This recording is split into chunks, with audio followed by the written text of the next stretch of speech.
সুপ্রিয়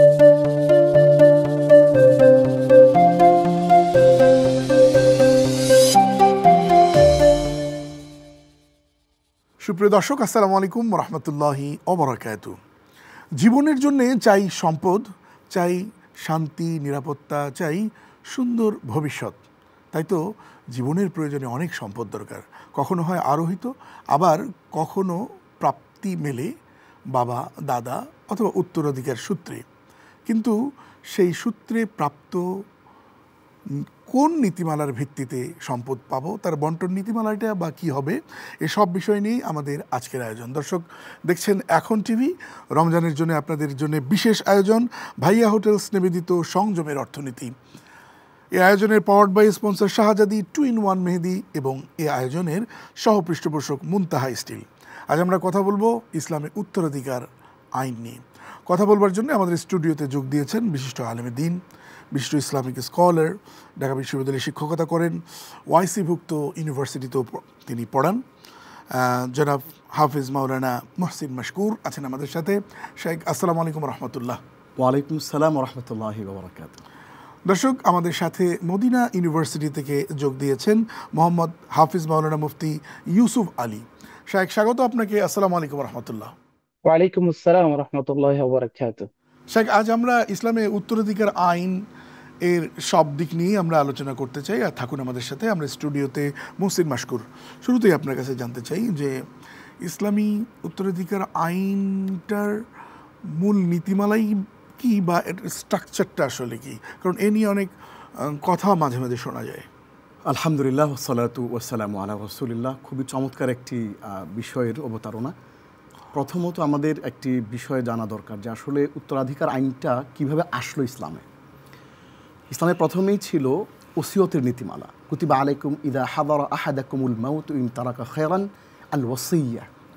প্রথমেই কোনো উত্তরাধিকারের নীতিমালা আসে নাই, কারণ আরবের ওই সমাজটা, যেই সমাজ কন্যা সন্তান হলে তাদেরকে জীবন্ত পুঁতে ফেলতো। ইসলাম যদি প্রথমেই তাদেরকে সম্পত্তি দেওয়ার কথা বলে, সবাই স্কেপটিক হয়ে যাবে। তো ইসলাম প্রথমেই বলল যে তুমি যখন একটা সম্পত্তি রেখে যাবা, মৃত্যুবরণ করার আগে এটা ওসিয়ত করে যাবা। ওসিয়তটা সবাই মেনে নিল, ওসিয়তটা চলতে থাকলো। তখনই নাজিল হলো ইউসিকুমুল্লাহু ফি আওলাদিকুম লিযযাকারি মিসলু হাযযিল উনসায়াইন। আপনি একটু কল্পনা করুন, যেই সমাজে নারীকে জীবন্ত পুঁতে ফেলা হতো, ঠিক সেই সমাজে বলা হচ্ছে ছেলেকে 2 ভাগ দিয়ে নারীকে 1 ভাগ দাও। এই যে ব্যাপারটা সমাজ গ্রহণ করলো, এবং এই শুরু হলো নারীর অর্থনৈতিক যেই প্রাপ্তি, সেই প্রাপ্তির স্টার্টিং। এবং এই যে ইসলাম যে নীতিটা দিয়েছে, এই নীতিটা দেওয়ার ক্ষেত্রে আমাদের কিছু সুস্পষ্ট বৈশিষ্ট্য রয়েছে এই নীতিমালাটার। এই নীতিমালার সুস্পষ্ট বৈশিষ্ট্যের মধ্যে প্রধানতম বৈশিষ্ট্য হচ্ছে যে ব্যালেন্স ইন ডিস্ট্রিবিউশন। যে একজন পুরুষের যতখানি দায় দায়িত্ব সমাজে, ঠিক ততখানি পুরুষকে সম্পত্তি দেওয়ার কথা বলা হয়েছে। একজন নারীর যতটুকু দায় দায়িত্ব তার সমাজে, তাকে ততটুকু দেওয়ার কথা বলা হয়েছে। দ্বিতীয় যেই কথাটা, সেটি হচ্ছে সাম্য। আচ্ছা, আমরা একটু আসি মদিনাতে। আমাদের সাথে আছেন শেখ ইউসুফ আলী। আপনি এই বিষয়ে যদি যুক্ত করতেন যেখান থেকে উনি বলছেন। জি, বিসমিল্লাহ ওয়াসসালাতু ওয়াসসালামু আলা রাসূলিল্লাহ। ইসলাম সম্পত্তির বন্টনের ক্ষেত্রে সবসময় ইনসাফ করেছে। আমরা বর্তমান সময়ে নানা ধরনের কথাবার্তা শুনছি যে নারী পুরুষ সমান অধিকারের বিষয়ে, কিন্তু আসলে আমরা বুঝছি না সমান অধিকার এবং ইনসাফ দুইটা এক জিনিস নয়। সমান অধিকার আপনি দুজনকে এক এক করে দেয়া, এটা হচ্ছে সমান। কিন্তু ইনসাফ হচ্ছে যার যতটুকু হক তাকে ততটুকু দেয়া।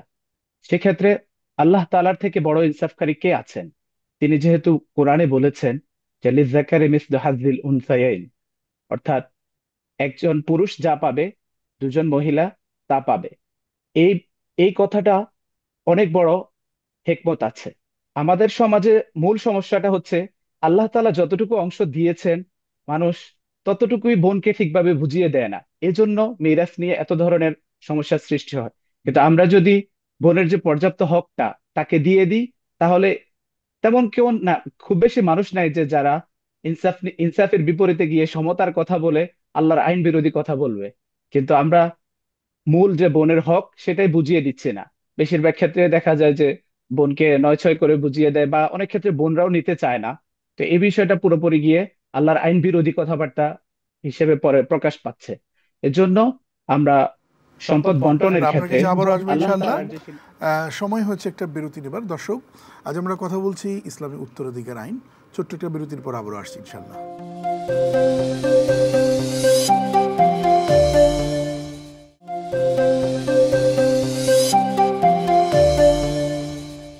স্বাগত আরেকবার, সাথে থাকবার জন্য অসংখ্য ধন্যবাদ। দর্শক, দেখছেন ভাইয়া হোটেলস নিবেদিত সংযমের অর্থনীতি, পাওয়ার্ড বাই শাহজাদি 2-in-1 মেহেদি। এই আয়োজনের সহ পৃষ্ঠপোষক মুনতাহা স্টিল। আজ আমরা কথা বলছি ইসলামে উত্তরাধিকার আইন। বোনেরা পেলেন অর্ধেক, ভাইরা পেলেন মানে 100-র বিপরীতে 50। তো ইনসাফটা আসলে কীভাবে নিশ্চিত হয়? আপনি যে প্রশ্নটি করছেন সে প্রশ্নটি জবাব দেবার আগে আমরা একটি কথা বলতে চাই। ধরুন একজন একটি গাড়ি তৈরি করলো, একজন ইঞ্জিনিয়ার একটি গাড়ি তৈরি করলো, সে গাড়ির ম্যানুয়াল সে বানালো। সেই গাড়িটা কিন্তু তারই তৈরি, এবং ঠিক কোথায় কতটুকুন কি লাগবে, কতটুকু তেল দিলে চলবে, কতটুকু মোবিল দিতে হবে, আপনি কিন্তু সেটা বলবেন না, বলবে ইঞ্জিনিয়ার। সো আল্লাহ রাব্বুল আলামিন আমাদেরকে পৃথিবীতে পাঠিয়েছেন, ইন্নী জাইলুন ফিল আরদি খলিফা। আল্লাহ আমাদেরকে পৃথিবীতে তার ভাইস জেরেন করে পাঠিয়েছেন, তার রিপ্রেজেন্টেটিভ আমরা এই পৃথিবীতে। এবং এই পৃথিবীটাকে সুন্দরভাবে চালানোর জন্যে একজন পুরুষের কতটুকুন সম্পদ লাগবে, একজন নারীকে কতটুকু সম্পত্তি দিলে সে তার এই দুনিয়াবী জীবনটাকে সুন্দরভাবে পরিচালিত করতে পারবেন, সেটি কিন্তু যেমনটি গাড়ির মালিক হচ্ছে সবচেয়ে বেশি জানেন, ঠিক তেমনি আমাদেরকে যিনি সৃষ্টি করেছেন তিনি সবচেয়ে বেশি জানেন। এর হচ্ছে প্রথম প্রশ্ন। দ্বিতীয় যে বিষয়টি সেটি হচ্ছে এই যে ব্যাপারটা গেল, এই পুরো বিষয়টা যদি আমরা আমাদের সমাজের মধ্যে রিফ্লেক্ট করি, এই যে লিযযাকারি মিসলু হাযযিল উনসায়াইন, পুরুষ পাবে 2 অংশ আর অর্ধেক পাবে হচ্ছে নারী, এই যে সিনারিওটা আমরা যদি সমাজে যাই, দেখুন সমাজে আপনি যদি একটা স্ট্যাটিস্টিক্স করেন, যে একটা জরিপ চালান, আমাদের এই সমাজের মধ্যে সারা পৃথিবীতে মুসলিম সমাজে কত পার্সেন্ট লোক তার বোনকে যথাযথভাবে তার বাবার যে সম্পত্তির অধিকার, মায়ের সম্পত্তির অধিকারটা বুঝিয়ে দেয়। একটি ফেসবুকে খুব চমৎকার একটি বিষয় ভাইরাল হয়েছে কিছুদিন আগে, আমাদের চোখে পড়েছে, যে বড় একটা জানাজা হচ্ছে, পেছনে একজন মহিলা দাঁড়িয়ে, তার মন খারাপ। তা আমরা স্বভাবত ভাবতে পারি যে বোধহয় এই মহিলার ভাই মারা গেছেন, এই জন্য তার মন খারাপ। কিন্তু যখন জানাজা শেষ হলো, সে চিৎকার করে বলা শুরু করলো যে আমার যে ভাই তোমরা কবরে তাকে নামাচ্ছ, এই ভাই সারা জীবন আমাকে সে তার আমার যে বাবা মায়ের যে সম্পত্তি সে কিছুই দেয় নাই। অথচ একটু আগেই এই লোকটার সম্পর্কে সবাই বলছিল যে আপনারা কি সবাই তার উপর খুশি? সবাই বলছে হ্যাঁ আমরা সবাই খুশি, খুব খুশি। কিন্তু তার বোন কিন্তু পিছনে দাঁড়িয়ে বলছে, অ্যাজ অ্যান এক্সাম্পল আপনি বলতে পারেন যে সেই লোকটা 5 ওয়াক্ত নামাজ পড়তেন, হয়তো হজও করেছেন হাজি সাহেব, অথবা ধরেন কোনো মাদ্রাসার মসজিদের কমিটির সদস্যও হতে পারেন, একটা সমাজের গণ্যমান্য লোক। কিন্তু এই এত আমলের পরে এত ভালো মানুষটাই কিন্তু তার বোনকে সেই যে সম্পত্তিটা, আপনি প্রশ্ন করছেন যে অর্ধেক কেন দিল, কম দিল কেন? যতটুকুন দিয়েছে ইসলাম ততটুকুই আমরা দিচ্ছি না। সো যেমন এই জায়গাটায় কেন ফোকাস করে না সমালোচকরা, যে নারী যখন কন্যা একজন বাবার দায়িত্বে, বাবা একজন পুরুষ, নারী যখন স্ত্রী তখন একজন হাজব্যান্ডের অধীনে, হাজব্যান্ড কিন্তু একজন পুরুষ, আবারও যখন সে বৃদ্ধা তখন কিন্তু সে সন্তানের উপর ফরজ তার বাবা মাকে খাওয়ানো। অর্থাৎ নারী কিন্তু সব সময়ই কারো না কারো অধীন, পুরুষ কিন্তু কারো অধীন নয়। নারী যে কোনো তার জীবনের বিভিন্ন জায়গাতে গিয়ে, যখন সে মা, যখন সে একজন স্ত্রী, যখন সে একজন কন্যা, সব দিক থেকে কিন্তু সে প্রিভিলেজড। কিন্তু একজন পুরুষ কিন্তু দায়িত্ববোধের চাপে সে কিন্তু নুয়ে যাচ্ছে। ইসলাম এই জন্যই কিন্তু আমরা একটু ইউসুফ আলী আপনার কাছে আসতে চাই। ইউসুফ আলী, আপনি কি ব্যাখ্যা দেবেন এই সমালোচনার বিপরীতে? আমাদের সমাজে যে বর্তমানে সমালোচনাটা দেখা যাচ্ছে যে নারী পুরুষের সম্পত্তির সমান অধিকার নিয়ে, আমরা আসলে বাস্তবতার দিকে যদি তাকাই, যে একজন নারী তিনি যে সুযোগ সুবিধা পান, একজন পুরুষ কিন্তু সেটি পাচ্ছেন না। পুরুষ ছোটবেলা থেকে তাকে দায়িত্ব নিতে হয়, কিন্তু নারী কারো দায়িত্বের অধীনে থাকেন। তিনি যখন কন্যা, বাবা তার সকল খরচ বহন করছেন। তিনি যখন স্ত্রী, স্বামী তার সকল খরচ বহন করছেন। তিনি যখন মা, তখন তার সন্তান তার সকল খরচ বহন করছেন। সেক্ষেত্রে তাকে যদি আপনি সমান সম্পত্তি দেন, এটা কি ইনসাফ হচ্ছে? আপনি যদি মহিলাকে সমান দিতে গিয়ে পুরুষের উপর জুলুম করেন, তাহলে সেটা কি মেনে নেওয়ার বিষয়? এই জন্য আল্লাহ তাআলা এখানে সমতার বিপরীতে গিয়ে আল্লাহ তাআলা ইনসাফ করেছেন। যিনি যতটুকু দায়িত্ব নিচ্ছেন তাকে ততটুকু অংশ দিচ্ছেন, আর যতটুকু প্রাপ্য সেটা তাকে দেয়া হচ্ছে। জি, অনেক ধন্যবাদ আপনাকে। শেখ মুহসিন, আপনাকে যে বিষয়টা জানতে চাই যে কোনো ব্যক্তি যদি তার মানে বাবা যদি কন্যারা যেন না পায়, সেজন্য বাবা সব তার জীবদ্দশাতেই ছেলে সন্তানকে লিখে দিয়ে গেলেন, সেটার বিধান কি? আচ্ছা, খুব চমৎকার। আসলে প্রথমেই এই ওসিয়তের বিধানই ছিল, এবং এই ওসিয়ত করতে গিয়ে মানুষ অনেক কিছু এলোমেলো করে ফেলা শুরু করলো। আল্লাহ রাব্বুল আলামিন কিন্তু এটিকে ব্যালেন্স করার জন্যে আল্লাহ কিন্তু এই উত্তরাধিকার যে ইসলামিক ইনহেরিটেন্স লটা আল্লাহ দিয়েছেন। আমরা আপনার এই প্রশ্নের উত্তরটা দেওয়ার আগে যদি একটু এই ইসলামিক ইনহেরিটেন্স লটা অ্যাপ্লিকেশনের যেই প্রসেস, সে প্রসেসে যদি একটু যাই। প্রথমত হচ্ছে একটা মানুষ মারা যাওয়ার পরে তার যে দাফন কাফনের যে খরচ, সবার আগে এটা দেওয়া হবে প্রথমত। দ্বিতীয়ত হচ্ছে এই মানুষটার যদি কোনো ঋণ থাকে, সে ঋণটা পরিশোধ করা হবে। তৃতীয়ত হচ্ছে এই মানুষটা যৌক্তিকভাবে যদি কোনো ওসিয়ত করে যায়, অ্যাজ অ্যান এক্সাম্পল, তার 4 জন সন্তান, ছেলে 2 জন মেয়ে 2 জন, কিন্তু সে আবেগ আপ্লুত হয়ে মসজিদ মাদ্রাসায় সব সম্পত্তি লিখে দিয়ে গেল, এটি কিন্তু অযৌক্তিক ওসিয়ত। দেওয়ারও বিধান নাই, দেওয়ারও বিধান নাই, কিন্তু সে যদি ডেসপারেট হয়ে যে কোনো কারণে এইভাবে দিয়ে যায়, ইসলাম বলে তখন একজন ইসলামিক স্কলার ওই জিনিসটাকে সমন্বয় করবেন, যে তিনি চাইলেই কিন্তু সবটা দিয়ে চলে যেতে পারবেন না, কারণ তার সন্তানদের হক আছে তার উপরে। তো তখন তিনি যৌক্তিকভাবে যে ওসিয়তটা করবেন, যেমন ধরো যে আমার অমুক আত্মীয় সে গরিব, তার মেয়েটা বিয়ে দেওয়ার জন্য 20,000 টাকা দিও, আমার অমুক ছেলেটা একটু দুর্বল, তার ঘরটা এখনো হয় নাই, তার ঘরটা একটু ওই অংশটা একটু ওয়াশরুমটা করে দিও, এরকম ছোট ছোট যে ওসিয়তগুলো আছে সেগুলো পালন করা হবে। একটা শব্দ আমরা শুনে থাকি যে আমি তোমাকে তেজ্যপুত্র করে দেব, সম্পদ থেকে বঞ্চিত করবো, এই বিধানের ব্যাপারে ইসলাম কি বলে? আমি ছোট্ট করে আগের পয়েন্টটা একটু শেষ করি। এরপরে তার যেই সম্পত্তিটা যেটা সে ওসিয়ত করেছে সেটা কমপ্লিট করা হবে, তারপরে ইসলামিক ইনহেরিটেন্স ল অনুযায়ী বন্টন শুরু হবে। তাহলে কিন্তু প্রসেস বাই স্টেপ কিন্তু আসতেছে। সো এই মানুষটা যদি তার এই সম্পত্তিগুলো থেকে তার পরবর্তীতে যাদেরকে সে রেখে গেছে তারা যদি ওইভাবে এগুলো ফলো করে, তাহলে কিন্তু আর কোনো অসুবিধা নাই। আপনি যে প্রশ্নটা করেছেন যে প্রশ্নের উত্তর শুনবো, একটা বিরতি দিয়ে যাচ্ছি। দর্শক থাকুন আমাদের সাথে।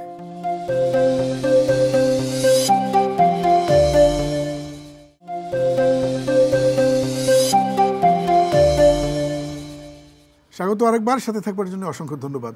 দর্শক দেখছেন ভাইয়া হোটেলস নিবেদিত সংযমের অর্থনীতি, পাওয়ার্ড বাই শাহজাদি 2-in-1 মেহেদি এবং এই আয়োজনের সহপৃষ্ঠপোষক মুনতাহা স্টিল। কথা বলছি ইসলামের উত্তরাধিকার আইন নিয়ে। শাইখ বলছিলেন। জি, আসলে ইসলামের দৃষ্টিতে ত্যায্যপুত্র করা, আপনার একজন সন্তান ভিন্ন রকমের কিছু একটা করলো, সেটা আপনি রাগ হয়ে তাকে ত্যায্যপুত্র করলেন, ইসলামের দৃষ্টিতে ইলহাদ, যেটাকে আমরা বলি ধর্মত্যাগ, স্বধর্মত্যাগ করা ছাড়া ত্যায্যপুত্র করার কোনো সুযোগ নাই। যেমন আপনার সন্তান, আপনি মুসলিম, আপনার সন্তান ইহুদি হয়ে গেল, খ্রিস্টান হয়ে গেল, অমুসলিম হিন্দু হয়ে গেল, তাহলে সে আপনার দিনের থেকে বেরিয়ে যাওয়ার কারণে আপনার সম্পত্তির ভাগ থেকে সে বঞ্চিত হবে। আপনার যত ধরনের ইনহেরিটেন্স ল আছে সেখান থেকে সে কাট অফ হয়ে যাবে ওই দিন থেকে। এখন এর বাইরে ধরেন সে সন্ত্রাসী হয়ে গেল, ওই লোকটা ছেলে সন্ত্রাসী হয়ে গেল, এখন আপনি দায় মুক্তির জন্যে, যেন তার অপরাধের কোনো দায় আপনার গাড়ির উপর না আসে, এই জন্য আপনি বললেন যে আমি তাকে ত্যায্যপুত্র করলাম। এটি কোনো ইসলামিক নীতি না, বরঞ্চ এটি আমাদের একটা সামাজিক রীতি। সো এই ব্যাপারটা আসলে এটা ইসলামের গুরুত্ব নেই, ইসলামে আসলে এইভাবে। আমরা একটু শেখ ইউসুফ আলীর কাছে আসতে চাই। শেখ ইউসুফ আলী, আপনার কাছে যে বিষয়টি জানতে চাই যে পিতামাতা তো রেখে গেলেন, উত্তরাধিকার সূত্রে এখন সেটা বণ্টিত হয়ে যাবে ইসলামের যে প্রিন্সিপাল, সেই প্রিন্সিপাল দিয়ে, কিন্তু ভাই বঞ্চিত করলো বোনদেরকে শক্তি খাটিয়ে বা যেভাবেই হোক, তাহলে সে কি ধরনের অপরাধ করলো এবং তার আল্লাহ তাআলার কোরআন সুন্নাহ অনুযায়ী তার কি ধরনের শাস্তি কিয়ামতে বা দুনিয়াতে হতে পারে? আল্লাহ তাআলা ভাই বোনের জন্য যে সম্পত্তির হিসাব দিয়ে গিয়েছেন, সেটা ভাইয়ের দায়িত্ব বোনকে যথাযথভাবে বুঝিয়ে দেয়া। বোনকে যদি বুঝিয়ে না দেন, তাহলে তিনি এটা অন্যের সম্পদ ভক্ষণ করা যেভাবে হারাম, বোনের সম্পদ ভক্ষণ করাও হারাম। এবং এই হারাম সম্পদ ভক্ষণ করার জন্য ওনার জন্য জাহান্নামের আগুন রয়েছে। আমরা হয়তো বুঝি যে সুদ খেলে ঘুষ খেলে শুধু জাহান্নামে যাবে, আল্লাহ শাস্তি দিবেন, কিন্তু বোনের সম্পদ খেলেও যে জাহান্নামে যেতে হবে, এই অনুভূতিটা অনেকের মাঝে নাই। ওনারা যদি এই চিন্তাটা লালন করেন, আমার বোনের জন্য আল্লাহ আমাকে যে সীমারেখা দিয়ে দিয়েছেন, তার জন্য যে সম্পদ নির্ধারণ করে দিয়েছেন, আমি সেটা যদি যথাযথভাবে বোনকে বুঝিয়ে না দিই, এই হারাম সম্পদ ভক্ষণ করার জন্য পরকালের কঠিন শাস্তি অপেক্ষা করছে, জাহান্নামের আগুনে জ্বলতে হবে, এই অনুভূতি থাকলে অবশ্যই সবাই বোনকে তার সম্পত্তি বুঝিয়ে দিবেন ইনশাআল্লাহ। ইনশাআল্লাহ, অনেক ধন্যবাদ আপনাকে আমাদের সাথে যুক্ত হয়ে কথা বলবার জন্যে। শাইখ, শেষ প্রশ্ন আপনার কাছে যেটি করতে চাই সেটি হচ্ছে, যখন পিতামাতা দুনিয়া ছেড়ে চলে যায় তখন কিন্তু সন্তানদের অনেক রকম কর্তব্য থাকে, চাচাদের প্রতি কর্তব্য, তারপরে তার বন্ধু বান্ধবদের প্রতি কর্তব্য, সব মিলিয়ে যদি বলতেন কর্তব্য কি সন্তানের? চমৎকার একটি প্রশ্ন। রাসূলুল্লাহ সাল্লাল্লাহু আলাইহি ওয়াসাল্লাম বলেছেন যে একজন সন্তান তার পিতামাতা মারা যাওয়ার পরে তার জন্য 4টি করণীয় রয়েছে। আচ্ছা, তার 4টি করণীয়ের মধ্যে এক সাহাবী জিজ্ঞেস করেছেন যে আল্লাহ রসুল, আমি আমার পিতামাতা মারা যাওয়ার পরে আমার করণীয়টাকে আমাকে একটু বলে দেন। তখন রাসূলুল্লাহ সাল্লাল্লাহু আলাইহি ওয়াসাল্লাম বললেন যে প্রথমত হচ্ছে তুমি তোমার মা বাবার যদি কোনো ওসিয়ত তিনি রেখে যান সেই ওসিয়তটা তুমি সেটা পালন করবা। আর দ্বিতীয়ত হচ্ছে তোমার মা বাবার জন্যে দোয়া করবা, রব্বির হামহুমা কামা রব্বায়ানি সগীরা। আর তৃতীয় হচ্ছে তোমার মা বাবার সূত্রে তোমার যে আত্মীয় স্বজনগুলো রয়েছে, নিকট আত্মীয়, এই নিকট আত্মীয়দের সাথে কখনোই সম্পর্ক ছিন্ন করবে না। আমরা অনেক হয় যে বাবা মা মারা যাওয়ার পরে আমাদের নিকট আত্মীয়দেরকে আমরা ভুলে যাই, আমরা আমাদের কর্পোরেট লাইফ, ব্যস্ত জীবনে আমরা হারিয়ে যাই, কিন্তু ওইটার কিন্তু রাসূল সাল্লাল্লাহু আলাইহি ওয়াসাল্লাম চমৎকার করে একটা এমফাসাইজ করেছেন এটার উপরে। আচ্ছা, এবং চতুর্থত হচ্ছে এমন কিছু ক্লোজ ফ্রেন্ড ছিল তোমার বাবার, তারা তোমার আত্মীয় না, ক্লোজ ফ্রেন্ডস, এবং তোমার বাবা তাদের সাথে মিশতে খুব পছন্দ করতেন, তো তুমি তাদেরকেও ভুলে যাবা না। এই 4টা জিনিস যদি তুমি করো তাহলে তোমার বাবা ইন্তেকালের পরে, মা ইন্তেকালের পরে তোমার উপর যে হকগুলো ছিল সেগুলো তুমি আদায় করলে। আমরা দুনিয়া ছেড়ে যখন তারা চলে যান তখন আমরা কি করি, তার 3 দিন পর কোরআনের খতম করি, 40 একটা চেহলাম নামে একটা অনুষ্ঠান করি। এইগুলো কোরআন সুন্নাহ এটাকে আসলে কীভাবে করতে বলেছে নাকি নিষেধ করেছে? চমৎকার একটি প্রশ্ন। আমি যদি আমার বাবা মায়ের জন্যে ভালো কিছুই করতে চাই তাহলে সাদাকায়ে জারিয়া হয় এমন কিছু আমার করা উচিত। যেমন ধরুন, আমাদের সমাজে যে প্রচলন আছে 3 দিনে একটা মোল্লাদেরকে দাওয়াত দিয়ে, আমরা গ্রামে বলি মোল্লাখানা, চেহলাম বলে, বিভিন্ন রকম 40 দিনে মানুষ খাওয়ায়, মেজবান খাওয়ায়, এবং হচ্ছে প্রতি বছর বাৎসরিক তার মৃত্যুবার্ষিকী যে পালন করা হয়। ইসলামের দৃষ্টিতে এই 3 দিন, 40 দিন এবং বাৎসরিক এই ব্যাপারটা, পুরো ব্যাপারটাইকে স্কলাররা বলেছেন বিদআ। এইটা রাসূল সাল্লাল্লাহু আলাইহি ওয়াসাল্লাম করেননি, তার সাহাবীরা করেননি, তাবেঈরা করেননি, ইমামরা করেননি, কেউ কখনো করেননি। মানে বাধ্য করা যাবে না, কিন্তু আপনি একটা নির্দিষ্ট দিনে যে করছেন, এই যে রেওয়াজের মধ্যে দিয়ে বেঁধে ফেলে ভুলটা আপনি করছেন। তো আপনি যদি যে কোনো একটি দিনে মানুষকে খাওয়ান, এটা অনেক ভালো একটা কাজ। অসংখ্য ধন্যবাদ মুহসিন মাশকুর সময় দেওয়ার জন্য। আপনাকেও ধন্যবাদ। আপনারা দেখছিলেন ভাইয়া হোটেলসের সৌজন্যে সংযমের অর্থনীতি। এই আয়োজনের পাওয়ার্ড বাই স্পন্সর শাহজাদি 2-in-1 মেহেদি এবং এর সহ-পৃষ্ঠপোষক মুনতাহা স্টিল। আজ এ পর্যন্তই। আসসালামু আলাইকুম রহমতুল্লাহি ওয়া বারাকাতুহু।